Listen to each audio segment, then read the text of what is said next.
Olá, Cláudio Silva aqui e hoje eu vou conversar com um especialista e sommelier de uísque, também consultor de bebidas da renomada Casa Flora Importadora. Estou aqui com meu amigo e já foi meu professor, Fernando Gurgel, sabe tudo e mais um pouco. A gente vai dar uma viajada aí, vamos falar sobre países, processo de produção, consumo, como você pode escolher o seu uísque, as características, como é feito, enfim, a gente vai falar um monte de coisa. Fernandão, obrigado de novo pelo convite, aceitar aqui. É um prazer receber você aqui no nosso podcast. E enquanto eu preparo o nosso drink, fala um pouco aí da sua trajetória, como começou, por que você entrou nesse mundo das bebidas. E a gente tem conversando aqui atrás nos bastidores, tem algumas histórias legais aí. A gente já meio que começou um podcast antes aqui, batendo um papo. Então, o palco é seu, passo a bola para você. Só lembrando que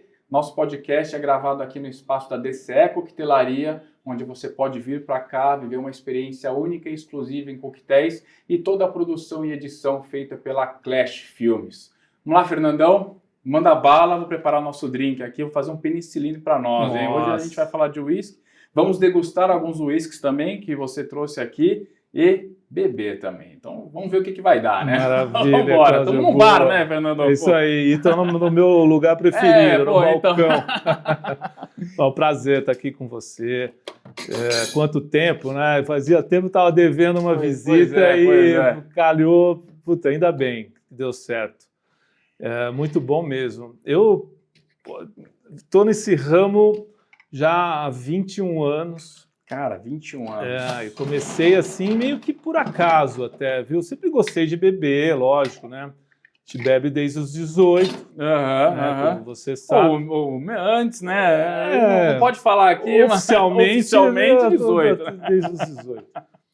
E eu sou do interior de São Paulo, vim para São Paulo para estudar e trabalhar também, né? Trabalhava. E comecei no ramo de confecção. Então eu comecei a importar tecido, aviamento. Lá na região do centro, lá no Brás? Tinha um escritório lá também. Mas eu tinha vários clientes de confecção, Zump, Fórum, aí tinha as Surfwear todas que eu vendia tecido. Era um tecido italiano, eram vários tipos, aviamentos e acessórios para vestuário e sapato, era a época de ouro dos tecidos. Era muito bacana. Só que, como a gente trazia da Itália, era muito complicado, porque em agosto eles param tudo, né? Agosto é férias coletivas na Europa, e na Itália o italiano para e vai para a praia, vai para a montanha, vai para algum lugar, menos trabalhar. Menos trabalhar, chega. Né? E agosto era uma época crucial para a gente aqui, porque as confecções faziam as pilotagens, né, as peças pilotos para a coleção seguinte, que era a coleção de verão, que ia ser lançada em dezembro, janeiro. E eu não tinha como fazer, e começou a me incomodar muito. Opa! Penicilline para nós aí. Saúde. Feito originalmente com uísque defumado. Você vai poder me dizer aí. O defumado cítrico. Muito bom. E daí? Bom. Aí eu tenho uma irmã que mora nos Estados Unidos. O marido dela é americano. E me convidou para falar, você não vem para os Estados Unidos, vem trabalhar comigo aqui. Ele trabalha com tabaco, charuto e marcas de cigarro genéricas e também bebidas, vinho, destilados. Aí comecei, né, fui para lá, isso no ano 2000, fui para conhecer, acabei ficando. Trabalhando com bebidas e conhecendo vinícolas na Europa, na América do Sul, produtores de conhaque na região, na França, e foi me despertando essa categoria, né? Esse ramo das bebidas. Fui me especializando em cursos, Aí quando eu voltei para o Brasil em 2005, que eu já tinha dado o meu tempo lá, chega, quero voltar para o Brasil. E fiz um curso sommelier lá em Campos, em Águas de São Pedro, lá no Senac, mas era vinho exclusivamente. De vinho, né? tá. Era um curso profissional, sommelier, mas de vinho. E eu voltando, fui trabalhar para uma importadora, né, a Zahil, que tem vinhos maravilhosos, e ali fui conhecendo mais gente, e aí até que a Diageo, que é a maior, né, produtora ou empresa de bebidas do mundo, eles me convidaram para ser embaixador da Johnnie Walker no Brasil. Olha, que legal, que legal. Então, aí fui para a Escócia, né, fiz uma imersão no mundo do uísque, eu já sabia. Foi direto na fonte ali. Foi direto na fonte. E com muita conversa com o outro mundo, produtor, totalmente diferente. Então, você tem o consumidor, é diferente, além do produto, lógico, mas você tem são categorias completamente diferentes, modo de consumo. Então, ali eu fiquei 3 anos e meio, mais ou menos, trabalhando só com Johnnie Walker e algumas marcas Reserve da Diageo, né, que tem os tops de linha de Bucanas 18, Red Seal, ou então o Zacapa, né, que é um rum da Guatemala, e fui para lá para conhecer, e várias outras marcas Reserve. Depois a Casa Flora estava começando com um portfólio de whisky, só single malts, e aí eles me chamaram para ir trabalhar lá. Abracei na hora, porque eu acho que assim, a gente, quando gosta, né, de uma coisa, você tem que conhecer tudo, né, para criar referências. E acho que com bebida tem que ser isso. E aí você vai, né, traçando o teu caminho ali. Né? Sim, e foi uma proposta interessante, um desafio, né, um produto novo no mercado. Mas eles já te conheciam de algum lugar, a Casa Flora? Então, tinha uma pessoa que trabalhava comigo na Diageo, que foi para a Casa Flora, e ela me chamou para ir trabalhar com ela lá. Foi quando a gente fez um trabalho que, na época, ninguém conhecia single malt no Brasil. Né? Só blended e as marcas mais comuns. Johnnie Walker domina ainda um pouco, tem uma grande parcela do território aí, né? E a galera, quando fala de whisky, fala primeiro a família Johnnie Walker, né? O que é mais conhecido, acho que talvez no mundo, foi um desafio. Com blended. Foi um super desafio. Super desafio. Mas o trabalho, como a gente já conhecia muita gente, né, do mercado, então tinha que meio que portas abertas assim para apresentar os produtos. Né? E como são produtos de alta gama mesmo, não tivemos assim muito problema. Claro que sim, muita concorrência.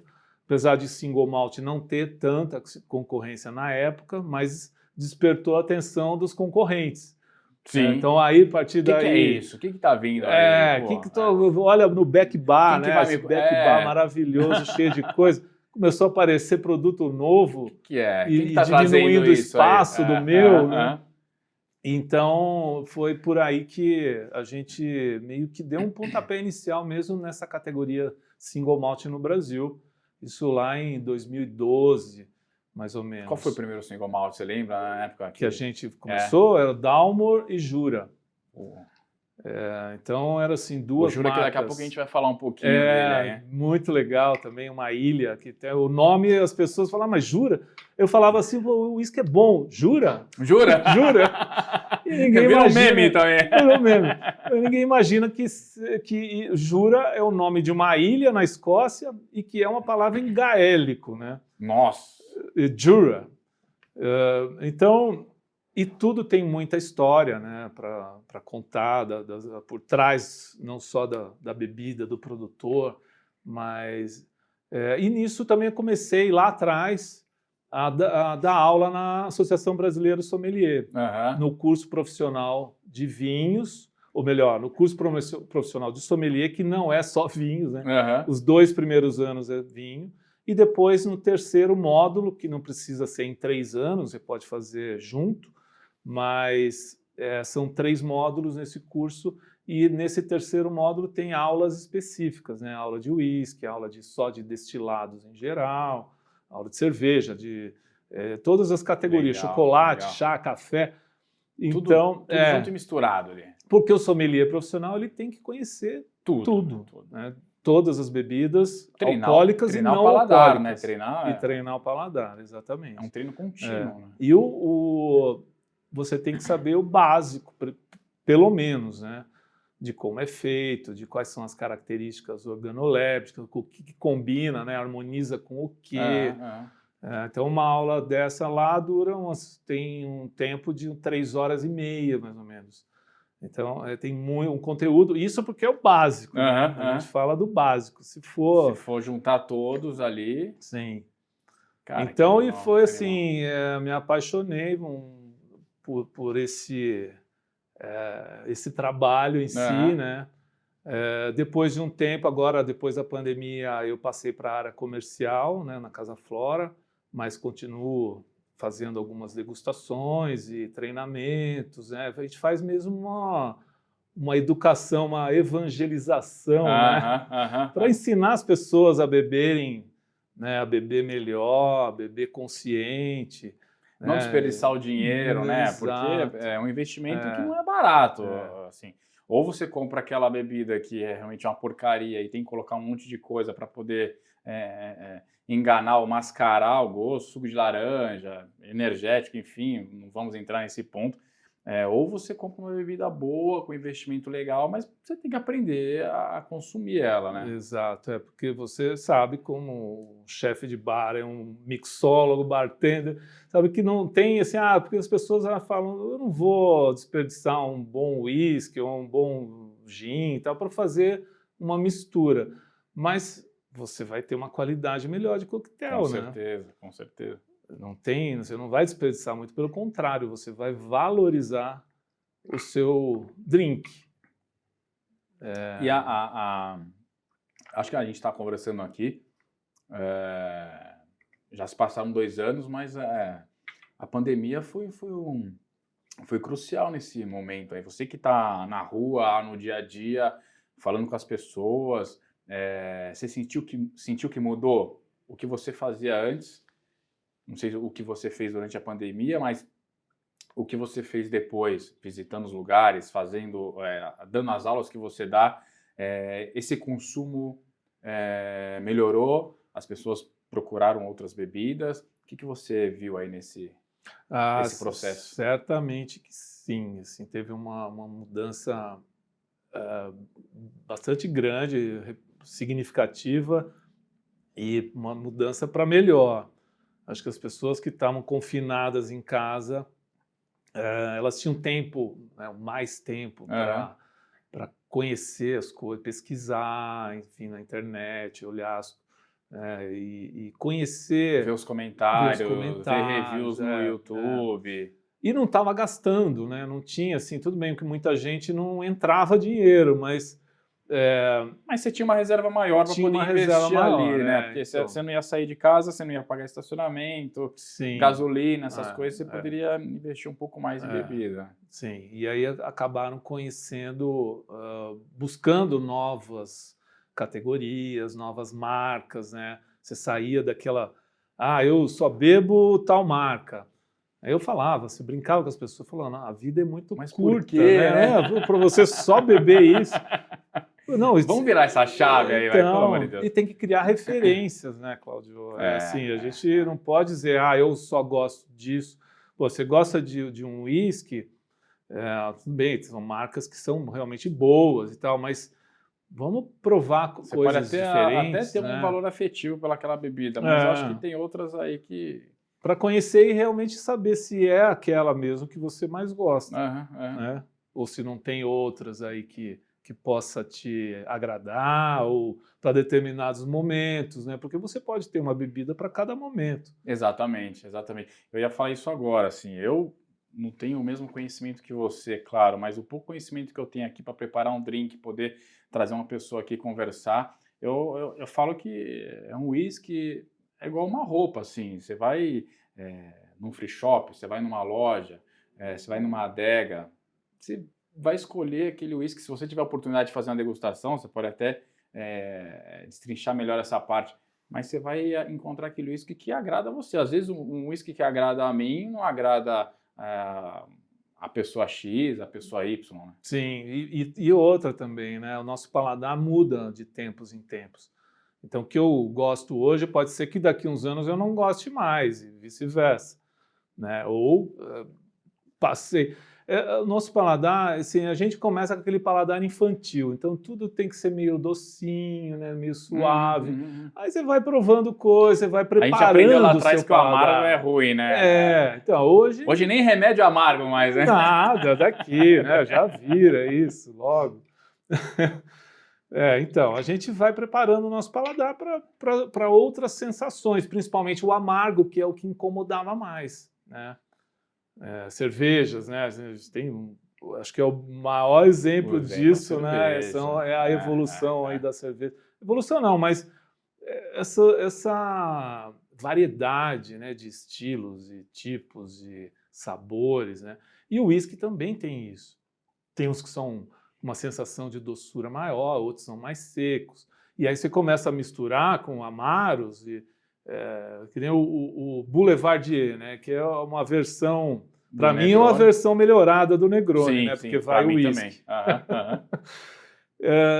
Então você tem lá o Amaro, né? O Campari, né? Vamos dizer, e o Vermouth, que dá uma contrabalanceada do amargo doce. Com doce. E a complexidade do whisky, que originalmente é feito com rye whisky, depois passou a ser bourbon, mas eu acho que você pode fazer com whisky que você tiver disponível. Até mesmo com single malt, sim, né? Claro. Acho que não tem uma regra, né? Não. É legal você falar esse ponto, às vezes a gente prepara um drink e fala, mas nossa, você fez um Boulevardier com single malt, prova. Nossa, mas tá gostoso. Então assim, eu tô fazendo um Boulevardier, né? Não necessariamente ele tem que ter a regra de ser um bourbon, né? Para ser um Boulevardier. Né? E muita gente me pergunta, né? Tem um jeito, tem uma regra para se beber uísque?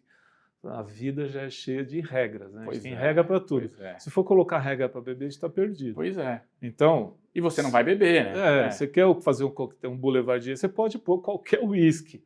Que vai, lógico, você vai ter a sua versão daquele coquetel. Desde que seja bem feito, né? Desde que seja bem feito. E o uísque seja de qualidade. Você vai fugir um pouquinho do original, mas você vai ter uma experiência, né?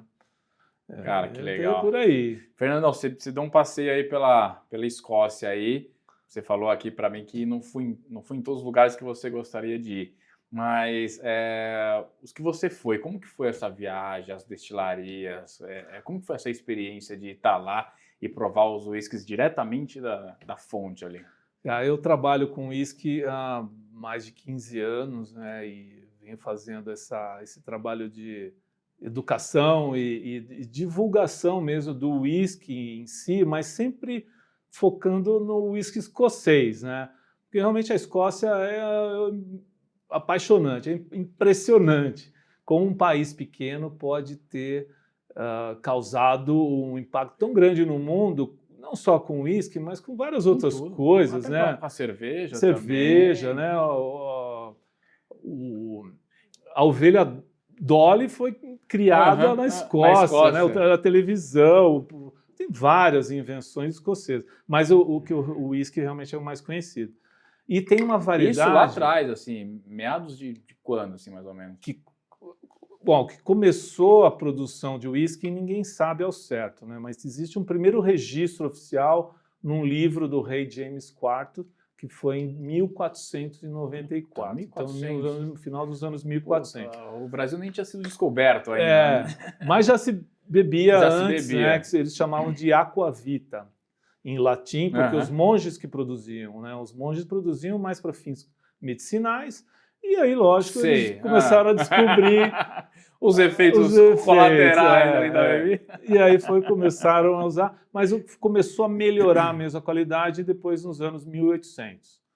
E até antes de 1760, assim, não era uma bebida da nobreza, né? O uísque sempre foi mesmo da população pobre, e cada clã tinha o seu alambique, produzia no fundo de quintal, até para fugir da cobrança de impostos do rei. Mas o Robert Burns, que é um poeta, o maior poeta escocês, ele escreveu um poema falando de uísque, e a partir dali que as pessoas começaram a despertar atenção para o mundo do uísque, porque ele era um influenciador da época, né? Não tinha... Tinha vários seguidores. Tinha vários seguidores, mas era só que pessoal, eram seguidores né? mesmo, né? Não tinha Instagram, né? Não Facebook, tinha nada. essas coisas. Então, era mesmo nós recitava à noite no bar, e as pessoas ouviam, até que chegou aos ouvidos do rei, da nobreza. Mas essa bebida, porque na época eles bebiam vinho do Porto, vinho francês, vinho mais suave, eles também tinham um paladar meio infantil, né? Para não entrar no amargo ali. E aí, depois criaram-se o Robert Stein, né? Depois a Nescafé patenteou o alambique, né? O destilador de coluna, começaram a produzir em grande escala, e foi aí que surgiu o blended, porque até então só existia single malt, que era um whisky feito só de cevada maltada, no alambique de cobre, né? A produção em lotes, né? Bem artesanal. E aí começaram a misturar com whiskies feitos em destilador de coluna, contínuo, né? O processo mais de volume mesmo. Isso em meados mais ou menos. Isso no final dos anos 1800 já. E aí coincidiu também com uma praga na Europa, né? A filoxera, que é um pulgão, ouvi falar disso aí já. Devastou com os vinhedos da França, principalmente. E aí acabou dando a atenção maior. Pô, a gente precisa beber alguma coisa, né? Não tinha vinho, não tinha conhaque, né? Não tinha vinho do Porto, nada à base de uva. Então, a própria natureza direcionando ali o consumo de determinada bebida. Então foi o grande momento do uísque no mundo, né? A França até hoje é o maior importador de uísque escocês do mundo, por incrível que pareça. Isso eu não sabia. O mercado asiático é bem forte também. E o Brasil, depois da pandemia, com esse aumento do consumo, está em quarto lugar em importação de uísque escocês. Antes da pandemia, você não sabe mais ou menos em qual. Ele ficava sempre em nono, perdia para a Venezuela, por exemplo. Mas então aumentou bastante. Aumentou bastante, sim. Claro que são os uísques mais de entrada, né, que tem um volume maior, com custo mais baixo, né, mais acessível. Mas também vieram muitas single malts. E mais acesso, a gente começou a ter mais acesso aqui também a outras marcas. Coisa que a gente não tinha há uns anos atrás. Mas ao mesmo tempo ainda eu vejo que algumas pessoas, a gente tem tomadores novos, a gente até falou isso aqui, principalmente mulheres, né? Então assim, o uísque não é uma bebida especificamente masculina. Não. É o paladar, é o teu paladar que vai fazer com que você goste mais dessa bebida. Conta um pouco mais aí pra gente. E o psicológico também, né? Porque às vezes a gente tem alguns traumas de adolescência, né? O pós-adolescência. Alguns porres que tomou aí. Alguns porres, você fica com aquela coisa, não posso nem sentir ao o ver cheiro. A bebida já vem, você já sente aqui no retrogosto, aqui, ó.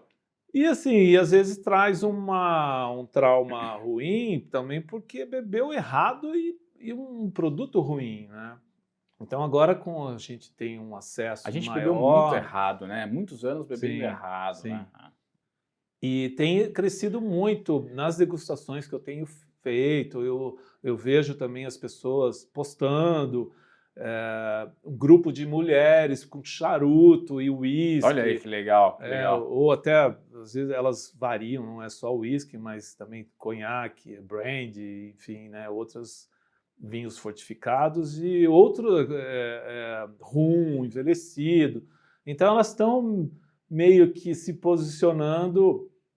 Isso é muito e legal. até mesmo para não deixar o uísque ser rotulado, né, com um uísque masculino, e ainda também tem uma faixa etária, né, acima dos 40. Pois é. Mas não, os jovens também estão buscando coquetelaria à base de uísque, ou mesmo uísque puro, com gelo, diversas formas de consumo, mas comprando e consumindo, não sei se da maneira certa, né? Mas, enfim, cada um tem a sua maneira, né? A gente sempre fala, a gente que trabalha com bebida, a gente tem que ter uma responsabilidade social né, muito grande. Claro, claro, com certeza. Né? Então tem aí um controle É.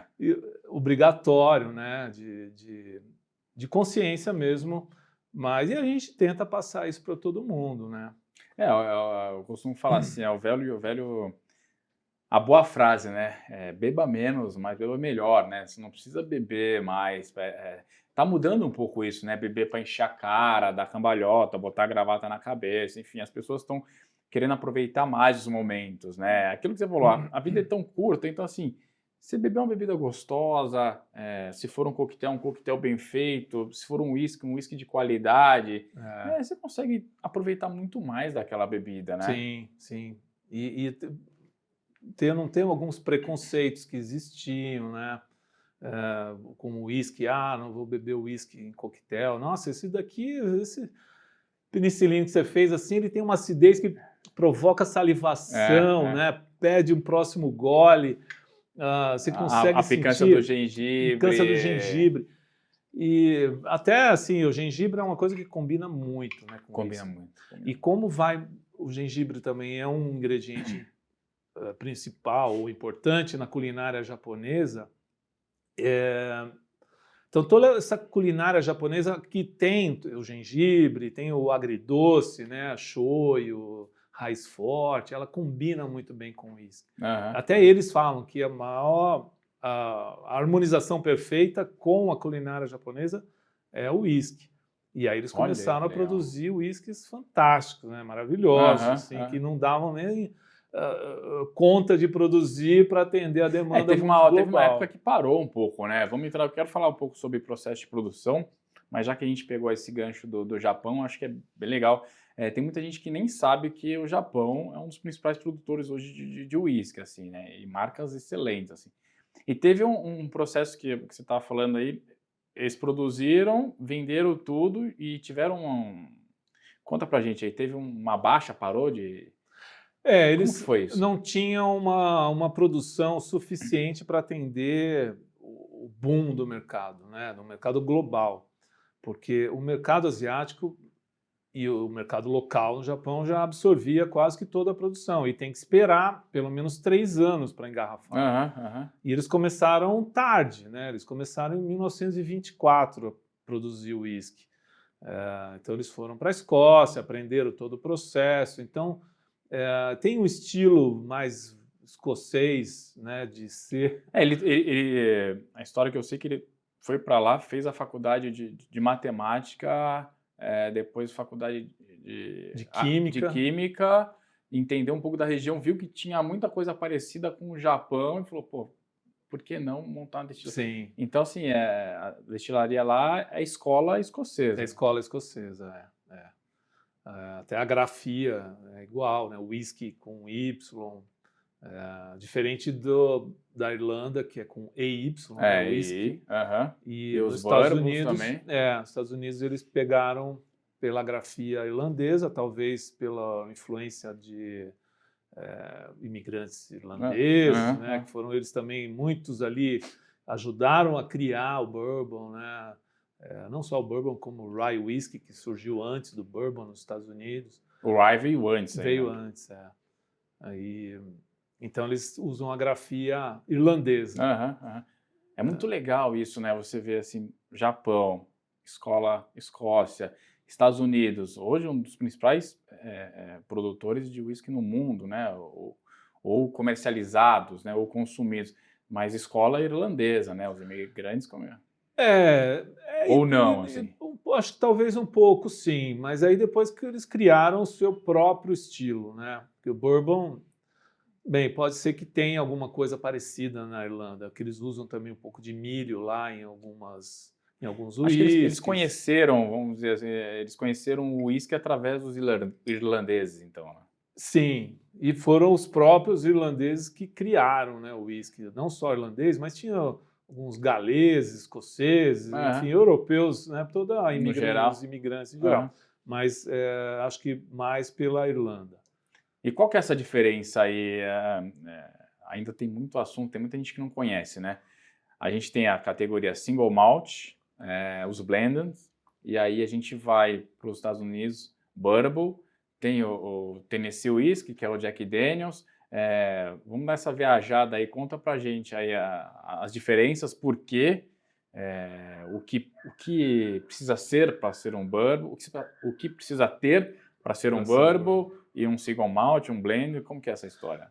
Então, na Escócia e todos os outros países que levam o nome single malt, que foi, na verdade, o primeiro whisky a surgir no mundo, e até naquele documento do rei James IV, lá de 1400, estava escrito lá uma quantidade de malte. Então, eles já mencionaram o malte desde aquela época. Então, eles sempre produziam o whisky à base de cevada maltada. Então, quando a gente fala single malt, ele é 100% cevada maltada, destilado por uma única destilaria. Obrigatoriamente. Obrigatoriamente, né, por lei. Uma única destilaria, por isso que ele é single, né, e destilado em alambique de cobre, feito por lotes. Então, um processo mais lento, e também tem que ter o envelhecimento mínimo. Cada país tem o seu, na Escócia e Japão e Irlanda, 3 anos no mínimo, por lei. Em barril de carvalho, mas não pode ser... Eles não usam de primeiro uso na Europa porque custa muito caro e também vai trazer muita madeira para o whisky. Agora, já nos Estados Unidos é madeira nova. Madeira nova. Então, esse é o single malt. Só cevada maltada, destilada em alambique de cobre. E por uma única destilaria. O blended é uma mistura de whiskies de várias destilarias, né, de vários single malts, com whiskies de grãos variados destilado em destilador de coluna. Que aí é um whisky... Mistura os destiladores aí, então. Mistura o líquido pronto depois, né? E para engarrafar. Então você tem lá uma destilaria que tem os destiladores de coluna que usa milho, trigo, centeio, cevada, tudo misturado. Né, você tem um mosto daquilo, né, fermentado, e abastece o destilador. Então você vai ter um destilado com uma graduação alcoólica mais elevada, até chega a 96% de álcool, mais ou menos. Enquanto que o alambique de cobre, né, no single malt, chega a 74%, 75% de álcool. Então é menos álcool por volume no alambique de cobre. E aí vocês misturam, então, essas duas bebidas e engarrafa como um blended. E esse nome do whisky no rótulo é o nome da marca, não é o nome de uma destilaria. De uma destilaria, O nome da destilaria, então ele só engarrafa o seu próprio whisky, que pode ser o single malt ou o single grain. Tem outro detalhe aí também. Tem outro detalhe. Por que single grain? Single grain são esses whiskies de grãos produzidos em destilador de coluna. Então, e ali é uma única destilaria que pode engarrafar o seu próprio whisky. E aí tem o puro malte, aí que confunde a cabeça de todo mundo. Ainda tem mais um ainda, o puro tem, malte. na verdade são 5, mas esses são os principais. Mas o puro malte, que também, na verdade, a nomenclatura é blended malt. Blended malt, é só o whisky de cevada maltada, mas de várias destilarias. O nome daquele whisky no rótulo não é o nome de uma destilaria, é o nome de uma marca, como, por exemplo, o Johnnie Walker Green Label, mais conhecido. É o puro malte, o blended malt. Então, ele só é 100% cevada maltada de várias destilarias. Tem um estilo diferente. Ele até pode ter um pouquinho mais de álcool, né? Eles diluem água para engarrafar, mas chega ali a 43% de álcool, mais ou menos, na garrafa. Mas como ele tem mais corpo, né, mais um equilíbrio maior, a aparência alcoólica é menor do que um blended de 40% de álcool, mais ou menos, se for muito leve de corpo. Então, quanto mais leve de corpo for, a aparência de álcool é maior, né? Que legal. E as características são totalmente diferentes de um blended para um single malt, um single grain. Sim. O single grain, que são whiskies bem leves, né? Eles são bem ligeiros, assim, não são aromáticos, não são saborosos. É uma base alcoólica mesmo.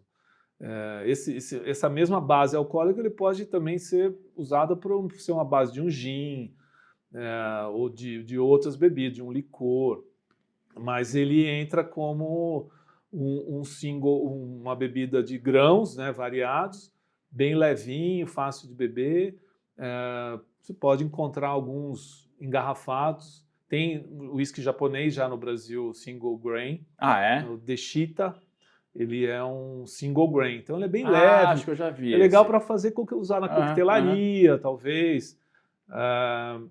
Mas não é um whisky complexo, como um single malt é. Tem mais complexidade, tem mais intensidade do que os blendeds. Né? Que legal, que legal. Mas assim, não é difícil falar, um é melhor que o outro. Não, cada um é o teu paladar. É o você teu que vai paladar. encontrar o melhor para você. E aí depois a gente vai para os Estados Unidos ali, que aí tem que ter 51% de milho para ser bourbon e tal. Isso, Lá também tem as regras, né? Principalmente com o rye whisky e bourbon. Né? Então, o bourbon, ele para ser considerado, né, e ter no rótulo escrito bourbon, ele tem que ser produzido e engarrafado nos Estados Unidos.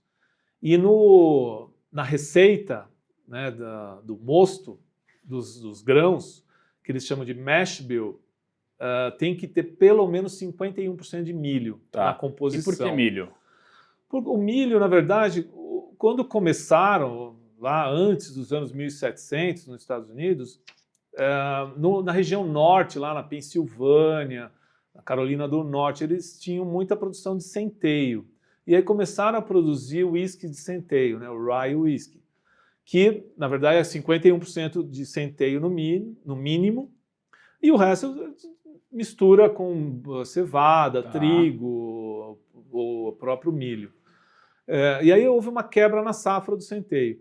Muitos produtores migraram para Kentucky, no centro dos Estados Unidos. E ali a produção grande, maior de lavoura, né, da agricultura, era milho.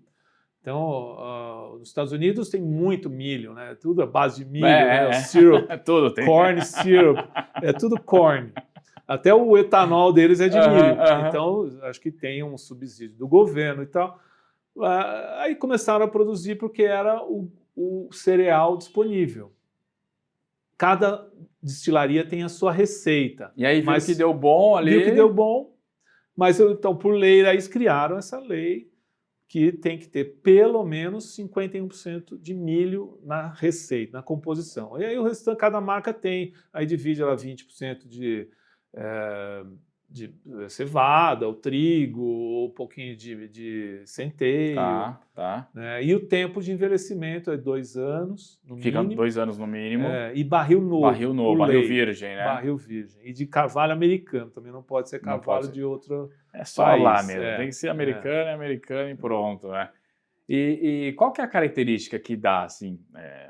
Daqui a pouco a gente vai consumir um uísque aqui que você trouxe, estou curioso para saber. Mas que característica a gente tem, assim, feito de cevada maltada e milho para o leigo? Muda alguma coisa, assim? O que ele consegue identificar na boca? Muda, assim. O uísque de cevada, ele é mais seco no paladar. Isso, lógico, dependendo do envelhecimento, né? Tipos de barris que você envelheceu. Então, você pode ter usado barril que já envelheceu o próprio bourbon, ou vinhos, né? Diversos vinhos, vinho do Porto, vinho Jerez, né? Que é muito usado agora. E pode ser um Jerez seco ou um Jerez doce. E acaba trazendo as características do vinho. Traz a característica do vinho para o uísque. Como nos Estados Unidos é um barril novo, que não foi envelhecido nada lá, e o milho já produz uma bebida já com uma sensação de doçura, né, originalmente, e depois você coloca num barril novo que foi queimado por dentro, então caramelizou a madeira e traz muita doçura. Coco queimado, né, um tostado da madeira. Jack Daniels faz isso, né? Jack Daniels dá uma tostada. Sim, todos fazem, na verdade. Todos fazem. Todos. O Jack Daniels, ele usa o mesmo processo do bourbon, só que como ele está no Tennessee, ele resolveu, uma questão de marketing, talvez, um posicionamento deles, não ser chamado de bourbon. Ser chamado Tennessee. Mas é um bourbon. Ele é feito nos mesmos mesmo processo. Mesmo processo. O que diferencia é uma filtragem, saindo do alambique, tem uma filtragem em carvão de maple, né, e aí fica ali por 5, 6 horas filtrando antes de ir para o barril. Tá. E dilui um pouco, né? Nos Estados Unidos eles diluem um pouquinho, não é a graduação alcoólica que sai do destilador, eles diminuem um pouco para ir para o barril. E aí ali envelhece, então você tem uma bebida com uma sensação de doçura um pouquinho maior do que um uísque de centeio, um uísque de cevada. Você tem um estilo diferente. Mesmo em qualquer país, ou mesmo na Escócia, né, que é um país só, cada região produtora tem um terroir, né? A gente fala terroir para tudo, não precisa ser para vinho necessariamente. Né? Palavra em francês. Café também tem terroir. Sim. Então, você depende muito do clima, né, da técnica de produção de cada local ali. Você tem um estilo diferente. Legal. Canadá. Canadá também. O Canadá tem whiskies bons lá, né? Tem. Ele também tem a sua própria legislação para a produção de diferente? Whisky. É diferente. Ele tem 3 anos de envelhecimento, feito de grãos variados, tem um estilo um pouquinho diferente dos Estados Unidos e do resto do mundo, mas são bons whiskies, são muito interessantes. E não vem para cá, né? Tem só uma marca que a Diageo traz, o Crown Royal, que acho que é a única marca disponível no Brasil de whisky canadense. Mas eles conseguiram sobreviver mais até durante a lei seca nos Estados Unidos, né? Entre anos 20 e 30, foi quando eles vendiam muito para os próprios americanos, né? Mas contrabandeado. Pelo norte ali. Então, a maioria das destilarias, claro que por questões estratégicas, fica tudo mais ou menos ali perto do estado de Nova York ou do Illinois, né? Ali na divisa no Canadá, com a divisa com os Estados Unidos. Tá. Então tinha na lei seca os uísques ruins, horríveis, né? Produzidos ali no porão da casa, e também tinha os uísques canadenses que chegavam ali. Não só canadense, mas escocês também. Chegava também. Porque os advogados americanos são muito bons, né? Você sabe que tem advogado americano consegue tudo. Eles conseguiram uma brecha na lei e fazendo com que o consumidor que tivesse uma receita médica, então o médico podia prescrever ali o uísque. Então ele precisa, esse indivíduo precisa de um uísque na dose diária. Aí ia na farmácia com a receita, que o meu médico receitou. Pronto, aqui sua garrafa, vai embora. Então você tinha um uísque na farmácia ali, né? Tinha um uísque na farmácia. Controlado, claro, mas tinha. Não podia beber na rua, como até hoje não pode, né? Nos Estados Unidos é bem... Tem aquela série lá, o Peaky Blinders, não sei, que ele mostra, tem uma das temporadas que ele fala, agora a gente vai ganhar dinheiro vendendo uísque para os Estados Unidos, porque tá tendo lei seca lá, não sei o que, Aí também tinha uísque irlandês chegando lá, né? Sim. Tinha uísque no mundo inteiro. Tem uma campanha de uísque, um blended escocês, eu já vou lembrar mas era uma campanha dos anos 20 e 30, que falava que era o number one Scotch whisky in America. Então era o whisky escocês número 1 na América. Bem numa época de lei seca, como é que eles conseguiram? Como que pode, né? Tem que ter os acessos ali. Mas você falou muito legal da receita médica, essa eu não sabia, achei bacana. Vamos degustar aqui. Quero provar isso aqui, estou curioso para provar isso aqui que você trouxe. Pode continuar com o seu penicilina aí. Eu gosto de dar beber devagarzinho. Esse whisky, ele é um single malt da região de Speyside. Speyside é bem lá no norte da Escócia. Ele foi criado mais para entrar em blends, principalmente nos blends hoje em dia da White Mackay, que é uma marca, uma das que mais vende no Reino Unido, assim como Famous Grouse, Então ele entrava muito em blends. E aí resolveram engarrafar o seu próprio whisky com o nome da destilaria. Tá. E esse não foi o Deixa eu primeiro. deixar Então, aqui. Tanavulin, que em gaélico significa Tanavulin. Mill on the Hill. Né? Em inglês é o moinho da colina. Então tem algumas colinas ali com moinho para acelerar o processo lá de produção de farinha, principalmente a farinha da cevada, né, no rio. Então ele está escrito aqui Speyside, Single Malt e Double Cask. Então isso que é legal, porque ele começa o envelhecimento. É legal você falar isso porque tá meio na modinha Double Cask, tem várias marcas chegando no Double Cask, Macallan tá com Double Cask. Sim. Então é legal a gente falar sobre isso também para a galera ver. Porque tem muitos whiskies que não estão mais declarando a idade de envelhecimento. Tá. Porque, na verdade... Isso é uma coisa que eu percebi também que saiu dos rótulos. A idade não é tão relevante assim você declarar na garrafa. E se você vai sentindo na boca, se ele é envelhecido ou não, né? Se ele tem um período suficiente de envelhecimento para ele ficar mais macio. Então aí no caso desse... E a gente passou a vida inteira olhando o whisky pelo teu envelhecimento. Que whisky você está tomando? Puta, esse whisky 21 anos, 18 anos. Sim. Então, agora o mais importante... Está caindo por terra essa informação. É a outra informação de como ele foi envelhecido e não quanto tempo ele foi envelhecido. Porque um barril está do lado do outro, num armazém, e aí aquele que está lá em cima, que pega mais calor no verão, ele envelhece mais rápido, né? Ele matura mais rápido do que o que está embaixo, numa temperatura diferente. Então, cada um envelhece de uma forma. Então, você vai selecionando os barris e vendo o líquido que está lá dentro. Aquele que está melhor, esse aqui já está destacado. Eu vou separar para ser uma edição especial, ou então vou engarrafar ou esse que não está, vai para um blended, entendeu? E como é isso? Tem um Master Distiller... uma equipe que vai várias horas por dia. O Master Distiller é o cara que faz o whisky em si, né? Ele produz o whisky. E tem um Master Blender, que também é uma equipe, são várias pessoas, que faz a mistura. Então esse mestre misturador, ele que vai ajudar, junto com o Master Distiller, a selecionar os barris para formar o lote, para engarrafar. Então ele seleciona. Então, no caso do Tanavulin, que ele começou a envelhecer pelo menos 4, 5, 6 anos em barris é aromático ele. De ex-bourbon, então carvalho americano, que já envelheceu o uísque americano. Foi para lá. Colocaram então esse não toda é de a produção.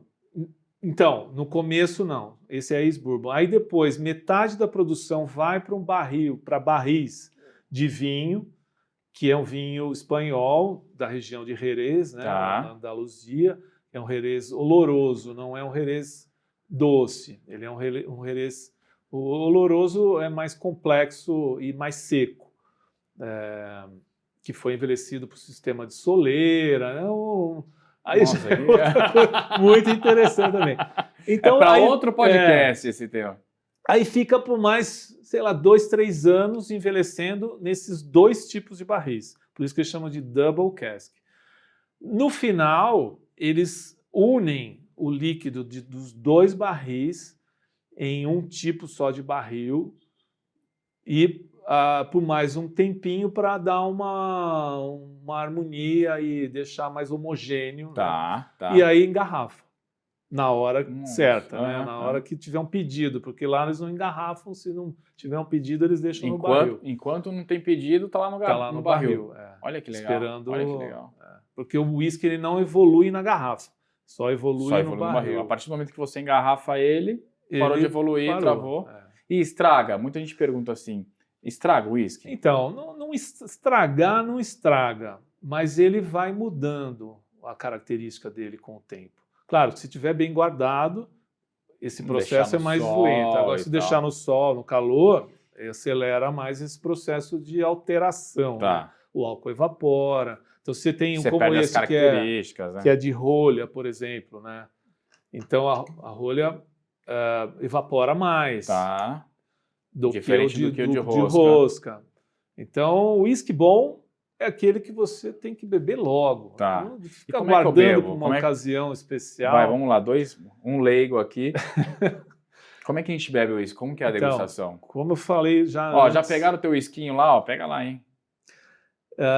o uísque não tem regra, tá? Mas tem os puristas, né? Tem aquelas pessoas que gostam de beber de uma forma, enfim, definida já. Tá. Mas em uma degustação, o certo, então, é a primeira prova, pôr ele puro. Então, a gente faz a primeira prova, isso numa degustação, não consumindo, né? Uhum. Consumindo vai ser da forma que você quiser. Tá. O uísque é teu, o uísque é teu. Faz o que você quiser. Sim. Então, na degustação, conversa com o uísque, fala oi, tudo bem, né? Nossa, Só pelo aroma, né, já agradou você, você eles vai em chamam, frente. fala com spirits, né? Põe na boca, dessegura ele um Nossa. pouquinho. Muito suave isso aqui. Deixa passear pela boca para sentir todos os sabores, né? Ele tem uma sensação de doçura, mas depois no final ele é seco. Um pouco de adstringência no pouco meio de da língua. adstringência. Dá um tanino, uma salivação nas laterais. Nossa, ele é legal. frutado, mas ao mesmo tempo ele lembra, até ele tem um toque vínico, esse uísque, pela influência do Jerez, né? E aí você pode fazer uma segunda prova, que é colocar um pouquinho de água. Então, 5%, põe uma gota de água, assim, você pode usar. Tem gente que usa conta-gotas até para ser preciso, né? Preciso. E aí o uísque vai mudar. Você vai ter agora outras impressões. Colocar água no uísque não é um sacrilégio, porque o uísque ele já foi feito com água. Você só está acrescentando ali e trazendo um pouco mais de característica, né? Abrindo o buquê, podemos dizer assim? Ele muda um pouco. Ele muda. Diminui a graduação alcoólica, né? E vai mudar algumas sensações, você não vai encontrar tanto como antes. Mudou mesmo. Né? Mudou completamente. Foi um pouco mais... tem que ser uma água boa, né? Uma água de qualidade. Não pode ser uma água com gosto. Né? Olha, você está usando um uísque de qualidade, você vai colocar... E assim, é legal falar, já que a gente falou colocar um pouquinho de água e água de qualidade, não vamos me pegar um uísque e botar um guaraná, né? Uma água de coco. Vai de cada um. Vai de cada um, mas aprecia o uísque, sim. Né? Mas é engraçado, assim, tem muita gente que sabe disso, né? Mas... Nossa, ele ficou mais aveludado, parece assim. Fica mais aveludado. Então, baunilha, né? Nossa, incrível, mel, incrível. Algumas especiarias, assim.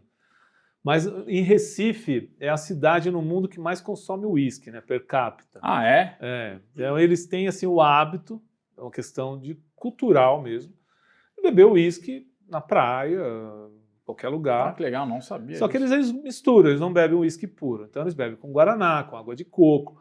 É a forma de que eles preferem para se refrescar, né? Um lugar quente. Eu ia falar isso, quente, e aí o consumo de uísque lá é... Bastante gelo, e aí mistura com o que quiser. Vai do gosto de cada um. Aí mesmo que se você for fazer uma mistura dessa, né, com guaraná e tal, claro que daí você vai usar um uísque com preço mais baixo. Vai desperdiçar um single malt misturando um guaraná. Exatamente, né? Não, pelo amor de Deus. Aí tem gente que também não gosta de diluir, não gosta de o uísque manter a característica dele original. Mas prefere ele mais geladinho. Tá, cowboy ou com gelo. Então você pode colocar, ou guardar ele na geladeira, ou então colocar pedra de gelo, rocha gelada, para gelar só o seu uísque. Tá. E aí também tem aquela... Não diluir, mas sim diminuir a temperatura. A temperatura, baixar, né? Tem gente que gosta de pôr fruta congelada, fica legal. Legal. Uma cereja congelada, uma uva, que daí não vai derreter, uma dica boa. Mas vai gelar o seu uísque. Vai baixar a temperatura. E vai fazer o barulhinho, que também é uma coisa psicológica, né? E durante a degustação é o sentido... Olha que legal isso aí. Auditivo, né? Porque a gente tem o visual, né? das lágrimas, Não, é um da outro cor. sentido que eu gosto de trabalhar com os 3 sentidos, né? Que é o visual, o olfato e o degustativo. E aí você falou do auditivo, do auditivo que é agora. o barulhinho do gelo, ou o brinde, né? Esse também é o Esse barulhinho é gostoso, sentido. né? Nossa, que legal. Dizem também, isso é importante, dizem que quando você brinda com alguém, sempre tem que beber. Não pode pôr o Não pode copo pôr, na não. mesa. Você brindou, bebe. Se puser o copo na mesa, é uma falta de sorte por Pro alguns resto da anos, vida. pro resto da vida. Vai ter que beber de novo, de novo. Então não esqueça, hein? Brindou, bebeu.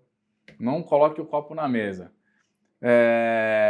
Fernandão, rótulos. Sei que a galera, quando vai comprar o uísque, a gente está falando de uísque aqui, tem muita gente que, por exemplo, esse uísque aqui você encontra fácil hoje no mercado, é da Casa Flora, enfim. Mas como que a pessoa consegue identificar? Chegou num free shop e aí acaba sendo direcionado pela a promoção, compre um, 50% no segundo, e tá lá, aqueles totens gigantescos. Mas às vezes tem o que tá lá atrás, escondidinho, que tem um preço tão bom quanto, e pode ser até um whisky que vai te agradar mais. Para ela ter uma assertividade melhor nessa escolha, o que você sugere? Como que pode ser esse processo? Se você não conhece, a melhor forma é pesquisar mesmo. Se às vezes não tem a oportunidade de degustar, enfim. Sim, ou perguntar para o próprio atendente da loja, despertou curiosidade e pergunta, porque no rótulo não vai te dizer como ele é esse uísque, a não ser que você saiba da característica daquele tipo de uísque. Tem algumas coisas que você comentou aqui, por exemplo, você falou desse uísque, e esse outro uísque aqui, que a gente não conhecia, meu irmão trouxe lá dos Estados Unidos, o Sour Mash. Acho que você pode falar um pouco quando tem Sour Mash no rótulo. Acho interessante falar. Então, aqui no caso, por exemplo, são 2 tipos de uísques diferentes, um escocês e um americano tipo bourbon. Vamos pegar mais um aqui, que a gente falou muito dele. É verdade. Que é o Jura. Eu acho que dá pra gente complementar com 3 características bem diferentes aqui. Sim. Então, você consegue ter algumas informações básicas, né? Como você sabe que um single malt, o nome do whisky é o nome da destilaria, mas isso não diz no rótulo principal. Você teria que ver aqui a Distillery of Jura, Distillery of Tanavulin. Até mesmo um Jura, né? A gente até brincou aqui, a pessoa vai olhar um whisky Jura, vai falar assim, jura que é bom esse whisky? Então, porque uma palavra parece a abreviação de Jurandir. Ou seu Jura! Ou então jura de jurar, né? Porque a gente tem esse hábito de tudo que você fala, jura? Jura? Jura, é mesmo. Então jura que é bom esse whisky, né? Então, juro. Ele é muito bom, mas jura é o nome gaélico que eles dão ao cervo vermelho, que tem muito, é o nome de uma ilha, né? Então, uma ilha na costa oeste da Escócia que chama Jura.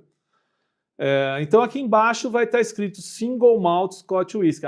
Então esse whisky é um Single Malt. E tem o tempo de envelhecimento, 10 anos de envelhecimento.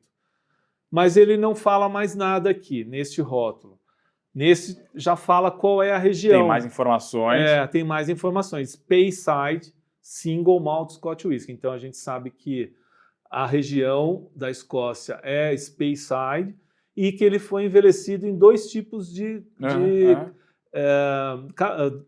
barril, né, que double cask. Aí tem alguns que falam alguma coisa, se ele é... aqui tem American Oak, então carvalho americano, ex-bourbon, e Sherry Cask. Então, Sherry Cask é uma outra palavra que tem muito, agora está muito comum em whisky, e muita gente se confunde o Sherry com Cherry, que Cherry com C é cereja. E Sherry com S é Jerez, ou Xerez, né? Então, é um barril que já foi envelhecido, o tipo de vinho Sherry. que foi usado para envelhecer esse Olha whisky. isso aí, puta, são detalhes. São detalhes. Não, você tem que, não é só chegar lá e comprar o whisky, tem que ler o Tem que rótulo, ler, olhar a garrafa, entender. pesquisar. E às vezes, o que é legal também, às vezes nem pesquisar tanto destilaria, mas talvez, você pode até me corrigir, a região, né? A região. O que tem nessa região? Como que é o clima lá? Isso também influencia. Exato. Os whiskies da região de Speyside costumam ser mais frutados, como se tem algumas marcas conhecidas ali, né, como o Glenmorangie, o Glenlivet, o próprio Cardu, que foi bem antigo, que é um dos principais single malts da linha Johnnie Walker. Cardu, hein? Nossa, tem vários preços, assim, e tem esse aqui um pouco mais acessível.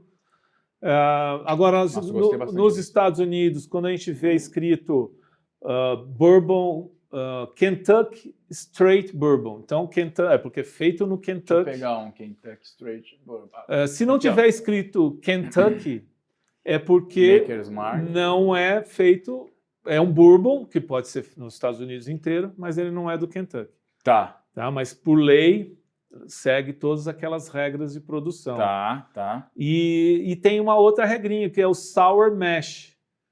Sour Mash é como se fosse o mosto azedo. Todo mosto que sobrou numa destilação, no alambique, então todo o resto do mosto original, né, dos ingredientes, das leveduras que estão ali mortas, a água, eles tiram aquilo e colocam no tanque da fermentação do próximo lote. É reaproveitado. Reaproveitado, então. E aí cria um ambiente favorável para a levedura trabalhar e ter a mesma qualidade, um padrão de qualidade, né?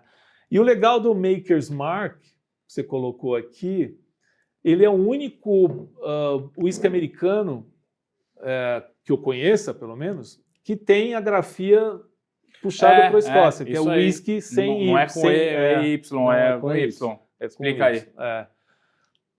Não tem muito que... Eu acho que foi uma escolha deles. Eles escolheram isso. O Maker's Mark, que tem um envelhecimento maior, então aqui também no rótulo eles usam a cera, né? Na verdade nem é cera, mas imita uma cera. Eles dizem que é feito determinada quantidade desse whisky por ano. Sim, pequenos lotes. Acaba sendo mais valorizado. Mais envelhecido, então demora mais para você ter ele engarrafado, né? Então, você vê que a cor dele, se você reparar, então, um pouco você vai diferente. vendo, esse aqui tem muito mais cor. Tem alguns que usam... E não tem adição de caramelo, assim. Alguns whiskies têm adição de caramelo. Alguns têm. Isso, alguns até vem escrito, né, para dar um padrão de cor, porque você não consegue ter um padrão de cor naturalmente, só da madeira. Tem marca que não se importa em ter uma variação de cor. É uma prática comum até. É uma prática comum, para você ter um padrão de cor. Porque em pequenas quantidades, esse caramelo não vai alterar o aroma e nem sabor, né? Então, é um pouquinho para padronizar a cor da destilaria, a gente determinou que a cor vai ser essa. E muitos vêm escrito no contrarótulo se tem esse caramelo corante ou não. Então, isso é uma prática normal. Nossa, legal. Bom saber. Vocês estão vendo aí? Pode deixar aqui, tiozão. Tiozão é a câmera aqui atrás. Puta, muito incrível isso. É um mundo assim, descoberto e a se descobrir ainda, sim, né? Sim. Algumas, Fernandão, algumas destilarias já têm os seus whiskies há 100, 200 anos aí, né? Ou mais até. Surgem whiskies novos. Por exemplo, tem essa destilaria, a Lamas, que está fazendo whisky. Eu não conhecia esse whisky ainda. Você já provou? Você tem alguma coisa para falar? Já. Muito interessante, bem legal. Até ele vem no rótulo... Eu não me lembro exatamente, mas é um uísque mineiro de ser, um jeito mineiro de ser, alguma coisa assim, sabe? Eu tenho o gin deles ali, mas o uísque eu não tenho ainda. É um desafio, eu acompanhei desde o início, eles me mandaram algumas amostras para provar antes de surgir a marca, eu dei meu parecer para eles, sim.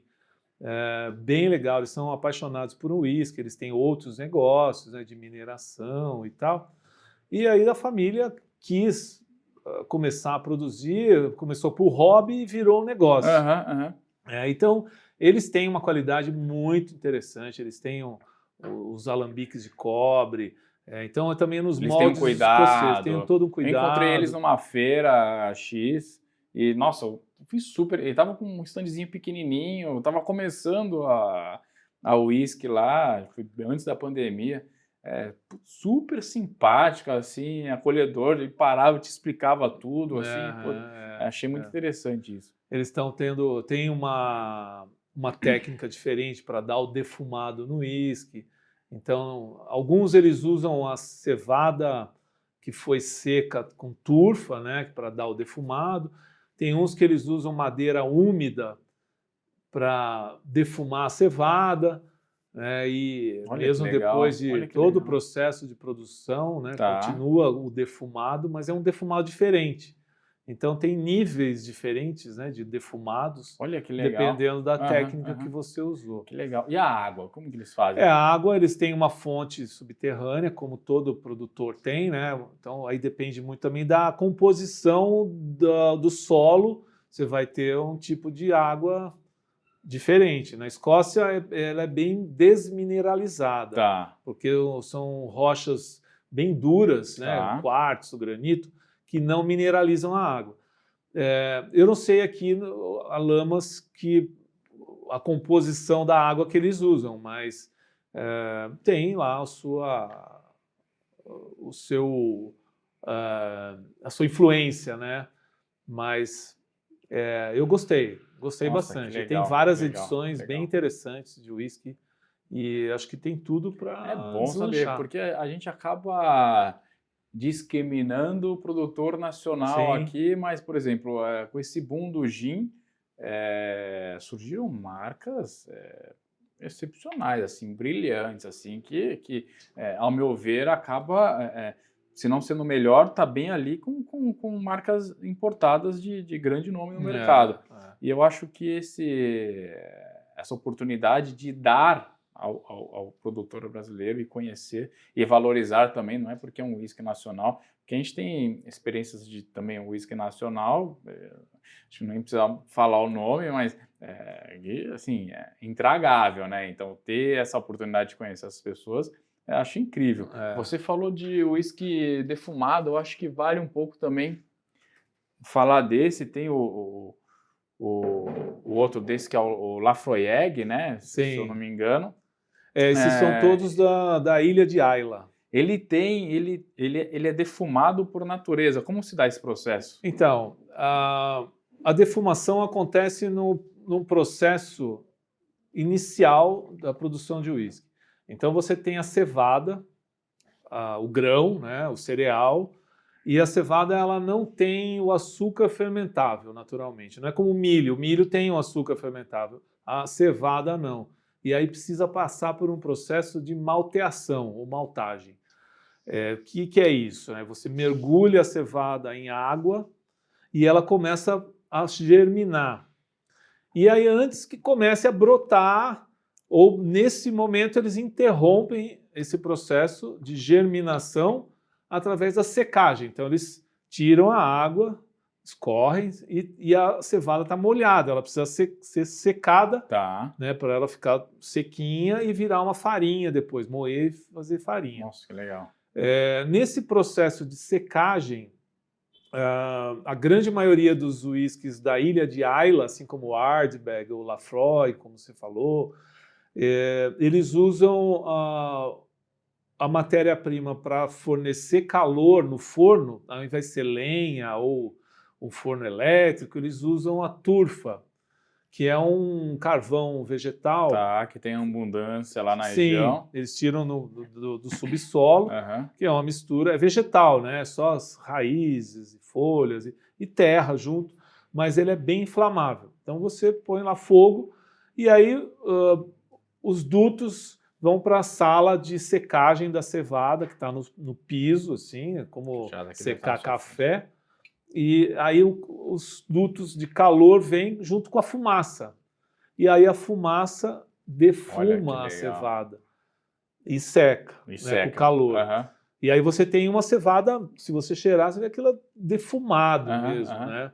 Aí você vai moer, vai depois macerar, né, com água quente, você vai ter um suco da cevada doce, vai transportar para tanques de fermentação, adiciona levedura, e aí vai começar uma fermentação que vai durar, às vezes, de 48 até 74 horas, Caraca. dependendo do produtor. Então, Aham, às vezes, aham. demora mais. E aí você tem uma cerveja rústica, sem lúpulo, né? Uma cerveja de cevada ali. Transporta esse mosto já fermentado para o destilador, para os alambiques de cobre, destila, vai para o barril, envelhece por 3, 4, 12, 20 anos, Caraca, adiciona água cara. para engarrafar, ele ainda continua o defumado que Não não sai. sai, impregna É. ali. Mas E aí é virou um uma característica. defumado que dá toda a característica Sim. para a bebida, né? O penicillim, por No exemplo, entanto, você usa esse que é. dá o Aham, toquezinho aham. defumado. É. Então tem gente que ou ama ou odeia. É um estilo de whisky que realmente tem gente que fala, nossa, tem cheiro de remédio. E realmente ele tem na característica aromática o toque medicinal, né? Isso é uma característica aromática. O salgado, né? A influência do mar. Aham, aham. A água usada é um pouco salgada, a turfa Tudo para isso secar. acaba Tudo influenciando isso, ali você vai ter aí na um estilo, composição e o estilo do uísque que você está estilo do tomando. whisky, exatamente. Olha, que Por isso legal. você tem cada um, você vai ter um estilo diferente e você vai consumir num momento diferente Aham, também. aham. Né? Então, esse momento diferente que é legal falar, porque eu acho que o consumidor, principalmente o consumidor que está em casa, ele quiser investir uma grana, eu acho que vale, assim, o uísque é um investimento que, na minha opinião, eu sou tomador de uísque, adoro, é um super investimento. Ele pode ter vários uísques de várias regiões, de vários processos, e ali esse uísque ele pode tomar em determinados momentos do dia, à noite, no frio, mais calor, enfim. Conta um pouco mais para... É bem isso, Cláudio. Você pegou num ponto bem bacana, porque você acaba que diversificando mesmo. Né? Não vai, eu só bebo aquele uísque, aquela marca. Não, vamos ter... Você tem um uísque mais leve para beber um dia mais quente durante o dia na piscina, Ou até na para praia. acompanhar, né? Ou até para acompanhar um prato, um petisco. Ou então naquele momento de contemplação, que você chegou cansado, ou preocupado, ou então para comemorar celebrar, né, uma conquista, alguma coisa assim, você vai pegar aquele uísque, opa, aquele que eu estava esperando, que eu vou abrir agora, né, mais encorpado, então você vai beber ele mais devagar. Enfim, ou então você recebe... É o teu momento. Ou quando você recebe um amigo em casa, ou os amigos, vem cá, vou te mostrar, esse aqui é da região tal, tem a característica assim, assado, esse aqui já é diferente, aí já faz uma degustaçãozinha. Já faz uma mini degustação ali para o cara. Uma régua, né, de degustação, fala o que você gostou mais, eu gostei mais desse, você gostou daquele, e vira uma brincadeira. E aí, depois que ele fizer, na hora que ele fizer isso, ele vai assistir o nosso episódio, vai poder pegar as características e vem cá, porque agora eu vou fazer uma degustação legal, mostrando para vocês as regiões e tal. E o legal, às vezes, é até pegar um single malt que você não conhece e falar para o seu amigo, ó, esse whisky aqui, ele está dentro do blended tal. Né? Por exemplo, o Glenlivet. Né? O Glenlivet ele está no Chivas. Deixa eu pegar aqui. O Singleton, ele pode ser que esteja na mistura dos whiskies da Diageo, como o Johnny Walker, JB, o Buchanan, porque eles misturam, ou várias outras marcas que eles têm, porque eles têm lá 20, 30 single malts diferentes. Então eles pegam o que tem disponível. Então esses aqui eles usam para misturar, além de engarrafar com a sua própria marca, eles também usam para misturar, fazer os blends. E aí a pessoa fala, puta, mas então eu tô tomando... Agora, então, se eu misturar esses dois, eu vou criar meu próprio blend? Não, sim. Aí que tá, vamos lá. Pode, por que não? A gente pode fazer um apanhado aqui de single malt. Eu ia falar não, mas sim, de pode. Green, pode, claro. você faz o seu próprio blend, Aham.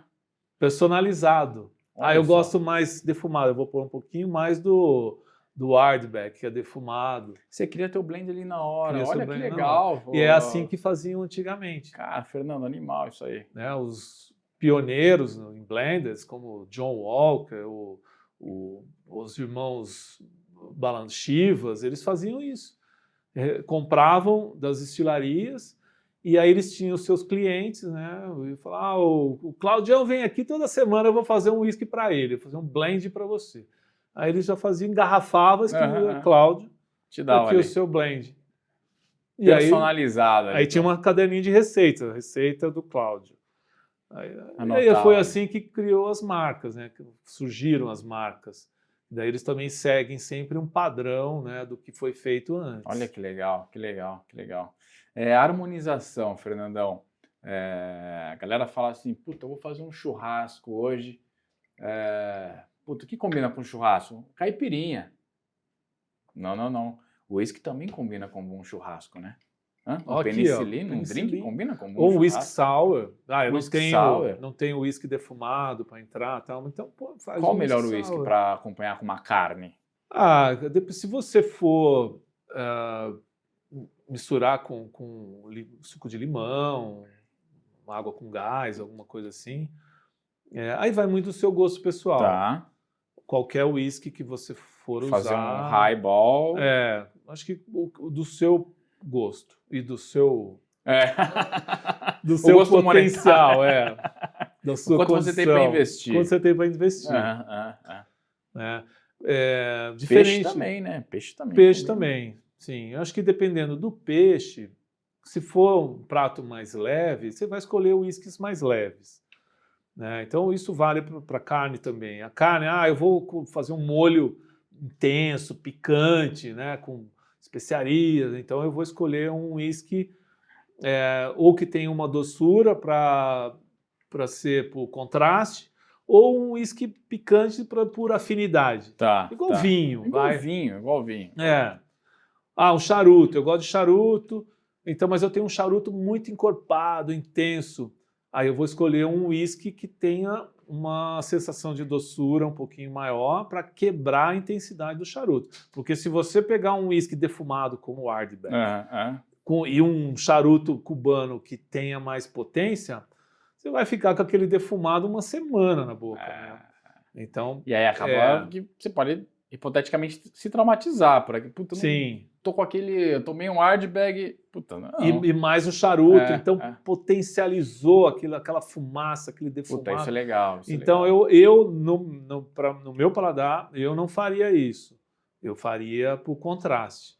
Tá? Então algumas coisas que você pode fazer por contraste ou afinidade. Cara, que legal, que legal. Garrafas, a gente vê garrafas bonitas, garrafas diferentes. Cada destilaria, cada produtor escolhe a sua garrafa que vai chamar mais atenção. Sim. Tem alguma regra para isso? Influencia no corpo do whisky? Não. É mais mesmo de marketing, destaque no back bar. Se for uma edição especial, eles vão usar uma garrafa mais luxuosa, né, para valorizar até o produto que está dentro. Então vai usar um cristal, a tampa de ouro, numa caixa de madeira. Então, você tem toda uma valorização do produto pela embalagem até. Por que o uísque é caro? Pela marca, pelo merchan, pela indústria, o que influencia pela matéria-prima, enfim, o que influencia ser um uísque assim, ter uísque de 50 mil reais e o uísque de 200 reais? Muita coisa vai definir o preço, né? Influenciar no custo final. Então você tem lá edições especiais que envelheceu por 40, 50 anos. Então você imagina esse produto parado lá 40, 50 anos. além de ter tido uma perda, né, porque ele evapora de 1 a 2% ao ano no barril, que o escocês chama de Angel's Share, né, a parte dos anjos. Aham. Então já diminuiu Sempre o vai, volume. né? Os anjos sempre pegam a parte dele. Sempre. Né? Por isso que eles não jogam para o santo, Não, né? Eles jogam para o santo, não. O santo já teve aquela parte dele lá. Bom, aí já teve um custo maior. Aí eles vão investir. Bom, aí o volume foi pequeno, então você não tem uma grande quantidade daquele produto mais selecionado, de pouca produção, numa embalagem valorizada. A caixa também conta muito. Caixa. Isso tudo vai chegar a um preço final lá em cima. E aí tem a especulação de mercado, né? Então, tem marcas como Macallan, Dalmor, Balvenie, Chivas 21, o Royal Salute. Royal Salute. O Royal Salute ainda é um produto de linha, não é uma edição especial, né? Mas esse você tem uma edição especial que daí vem com preço mais caro ainda, porque é mais restrito e tal. Uhum. E aí depois você tem um imposto. Então mais de 70% do preço é imposto. Puta, isso ferra muita coisa. E para bebida quente, né, bebida destilada, então querendo aumentar o imposto, não é? Não vamos entrar em política, mas estão querendo aumentar o imposto de bebida. A gente está tendo um trabalho aqui que é educar a pessoa a beber melhor, a saber investir, mas a gente precisa dar ajuda também aí, né? Porque eu acho que se aumentando o imposto, você cria o hábito da pessoa contrabandear. Ou ir para as linhas erradas, né? Então, eu vou comprar de contrabando, ou então eu vou comprar só quando eu for viajar, compro no Duty Free, que é mais barato. Uhum. Eu vou para o Paraguai comprar, que o produto é bom, original. Só que é do Paraguai. Então, é assim, os custos vão aumentando em questão do imposto e todo o processo de fabricação. De fabricação até chegar na gôndola ali, né? Vamos dizer assim. Falsificação, Fernandão. Você já deve ter visto de tudo por aí, né? Imagino eu. Como que a pessoa consegue identificar, assim? Puta, comprei... Assim, é claro que na balada não tem como, né? Você vai tomar um uísque, vai estar misturado com alguma coisa, dificilmente você vai tomar um uísque puro na balada, ou sim. Mas tem na tua experiência, alguma dica, algum esquema para você saber se esse uísque é de boa qualidade ou não? Tem algumas técnicas para você identificar. Quer fazer aqui? Garrafa, quer usar? por favor. A primeira coisa, quando você vai comprar em algum lugar e que você não conheça, né, a procedência. Ou mesmo no bar. É que no bar é difícil você pedir para olhar a garrafa. Você vai ver se o lacre o rótulo está intacto, né? O contrarótulo tem os dizeres em português, tem o nome da importadora. Vocês veem aquela fitinha o selo do IPI. Do IPI. Isso também. Se não tiver selo, ou porque a pessoa trouxe na mala, ou é porque é contrabando, ou porque também pode ser falsificado. E tem várias falsificações. Tem falsificação de uísque bom, colocando uísque ruim lá dentro. Tem adulteração, né? Ou então uma coisa que não é uísque mesmo, um álcool qualquer com caramelo. Ou então iodo, tem gente que põe iodo para dar cor. De Deus. Então tem aquele teste do pão lá, você coloca o uísque no pão, se o pão ficar preto, é porque eles usaram iodo para dar cor. Para dar cor. Mas se isso não aconteceu, pode ser um uísque baratinho que eles puseram numa garrafa de um uísque mais caro. Mas para ver se o uísque também é falso na garrafa fechada, você pode chacoalhar bem ele. Tá vendo que, olha, não aconteceu nada. Faz a bolha, né, a espuma, mas ele volta na hora. Ele assenta. O uísque ruim, ele fica com uma espuma grosseira por mais tempo. E também se colocar um pouquinho na mão, esfregar. Não tem o cheiro de malte ou de uísque de cereais, assim, né? Mas sim aquele cheiro ruim de álcool de péssima qualidade. Ou se a mão grudar, é porque eles estão usando açúcar para disfarçar o gosto, ou então um caramelo à Tem base uns de açúcar. macete, né? Pô, É. O certo é você procurar comprar de alguém que em você lugar confie. de Então, procedência, com nota fiscal e tudo mais. Fernandão, vou fazer mais um drink aqui para nós. Vou fazer um Perfect Manhattan para nós Uau. aqui. E aí, queria que você me falasse um pouco sobre mitos e verdade. A gente acabou de falar de adulteração, falsificação, enfim. Mas para quem está assistindo, que é leigo, que já está ali se coçando para comprar um uísque e tal, mitos e verdades, e o que você sugeriria para a pessoa que ou se já tem um uísque em casa, ou se vai comprar, escolher escolher um uísque mais leve, ou já ir para o mais potente.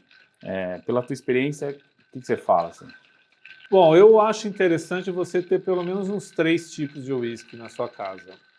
Por mais que você, mesmo que você não goste, eu não gosto muito desse, eu tenho, mas eu tenho para atender uns amigos que gostam, e aí você tem o seu, que você vai nesse, e os seus amigos vão naquele.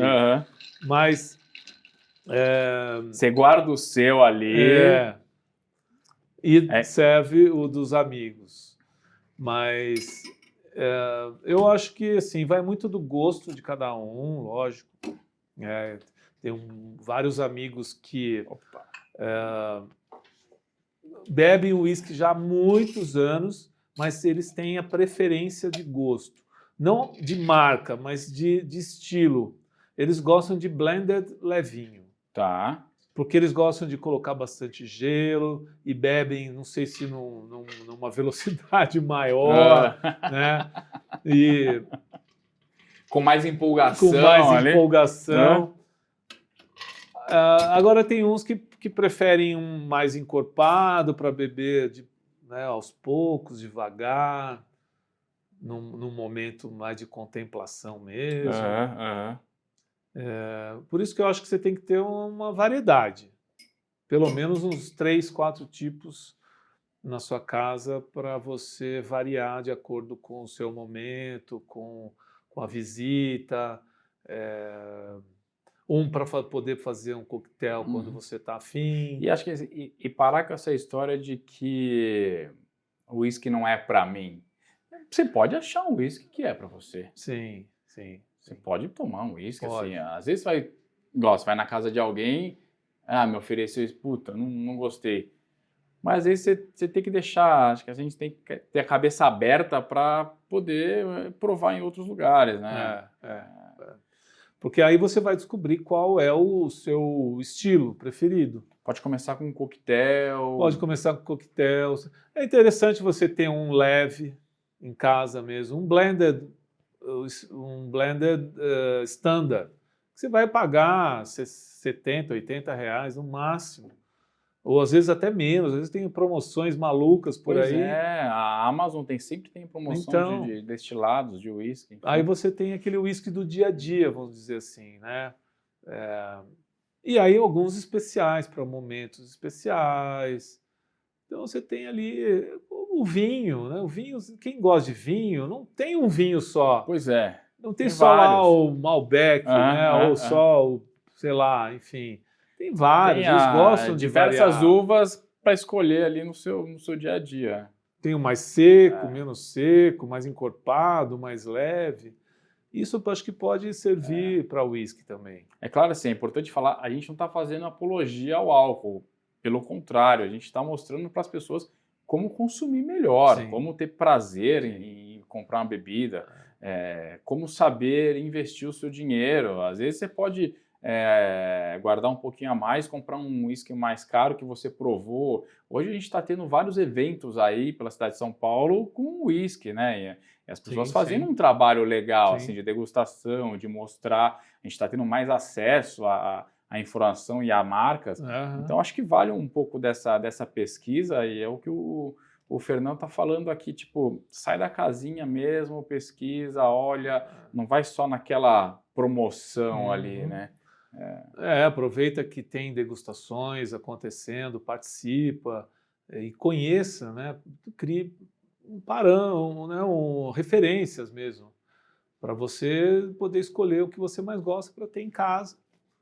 Enfim, para fazer os seus coquetéis, aí você tem lá alguns ingredientes, né? Algumas outras bebidas para você fazer a mistura. Que é uma É brincadeira uma brincadeira saudável, legal de gostosa. conhecer. Lembrando que o uísque é medicinal, né? Se você souber Na lei seca consumir vendia na farmácia, na farmácia. com receita. Ele começou com os monges cristãos, eles faziam para fins medicinais. Então tem até uma história de que o Old Parr, né, que é aquela marca de uísque famosa, o Thomas Parr, morreu com mais de 150 anos de idade. Porque ele descobriu a sua dose diária de uísque. Não pode falar, corta. Mas não é só isso. Não é só isso. Ele também, ele tinha ele fazia atividade física todo dia, ele se alimentava bem, acordava cedo, dormia cedo, não tinha preocupações. Imagina lá no começo do século XIX, né, no começo do século XIX. Mas é assim, lógico, os médicos não podem prescrever, como na época da lei seca, mas muitos falam, se você descobrir a sua dose diária, como se fosse homeopatia, você vai viver mais de 100 anos. Não, te dá leveza. A gente está aqui batendo papo, tomou um drink, tomou uma degustação, vamos tomar agora aqui Vamos ver se você percebe algo diferente nesse nosso Perfect Manhattan. Ó, lembra, brindou, bebeu, hein?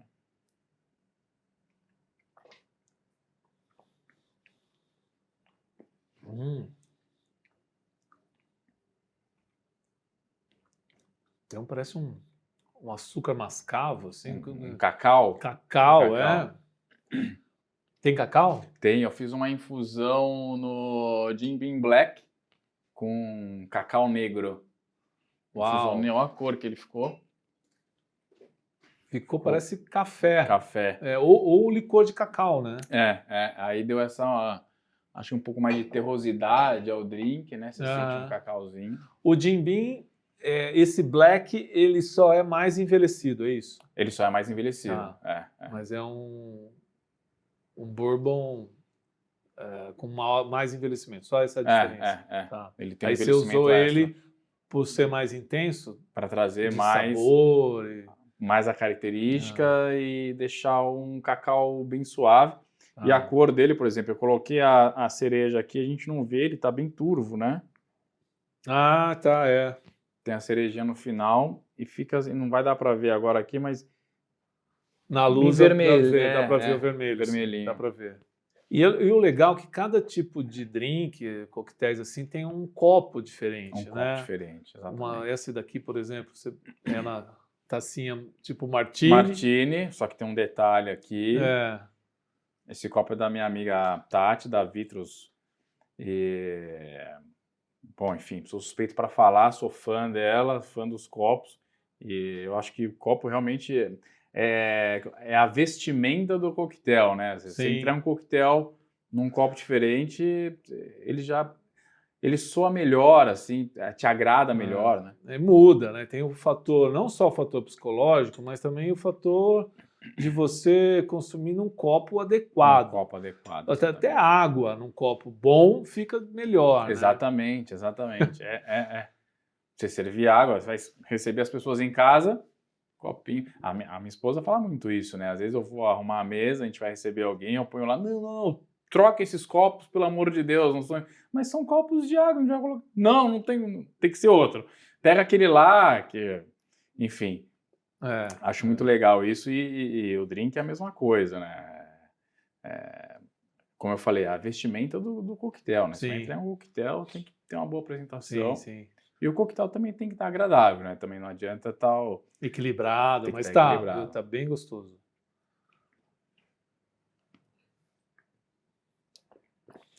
Agora que você falou do cacau, eu sinto um chocolate amargo, assim, um chocolate 90%, assim, né?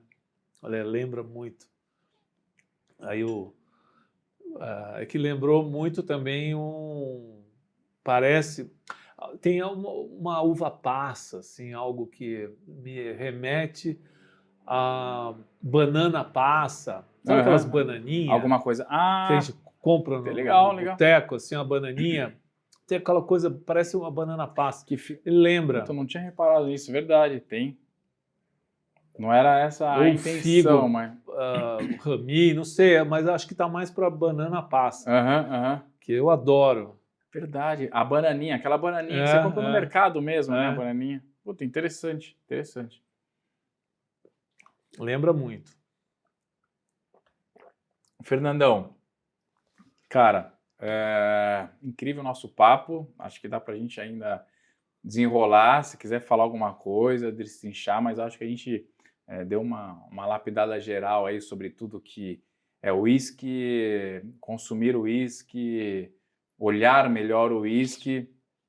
Então, se quiser finalizar, deixo com você aí, contar um pouco onde que as pessoas podem te encontrar. Sei que você faz alguns eventos, acho que agora você está mais restrito à Casa Flora, mas enfim, quiser deixar o teu recado final aí, fica à vontade.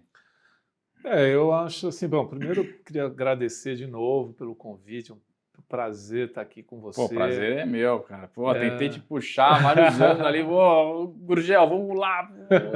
Não, minha agenda a gente vai dar. Aí veio a pandemia, não deu. É verdade, E agora a gente está saindo aí com tudo, né? Quer tirar o atraso. Bom, eu tenho meu contato no Instagram, acho que é mais fácil me achar, né? Fernando Gurgel. Ou por você mesmo, né? Contata o Cláudio me contata. Chama o a Gurgel. gente vai fazer coisa junto. Quiser fazer uma degustação de uísque em casa, na residência, o Gurgel está aqui para isso. Então a gente faz, porque é muito bacana, porque a gente não fala só do uísque também, né? A gente fala de história, cultura, piada. Acho que é isso que é legal, né? Porque assim, não só o uísque, mas principalmente o uísque, não é só você beber o uísque. Não, tem uma história. Sim. Até chegar no teu copo ali, então você conta isso para as pessoas, é incrível isso. E, pô, parabéns pelo trabalho que vocês estão fazendo de educar mesmo as pessoas, né? Na categoria de bebidas em geral, e mostrando para as pessoas o quanto é divertido e saudável, o quanto pode ser saudável ter esse hábito de beber com sabedoria, né? Eu acho que é por aí. Eu acho que a gente tem que manter esse pensamento sempre. Vamos beber menos e melhor. E eu falo assim, eu brinco, eu crio monstros, né? Porque a gente acaba subindo a régua das pessoas. E depois difícil descer, depois difícil descer, não desce. É um caminho sem volta. É isso aí. Fernandão, obrigado, cara. Valeu mesmo. Super prazer. A gente vai continuar nosso drink aqui.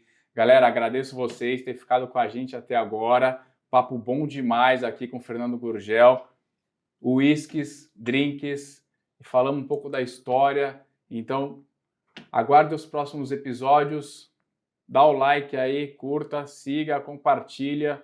Esse é o Hora Bar Podcast. Valeu, até breve.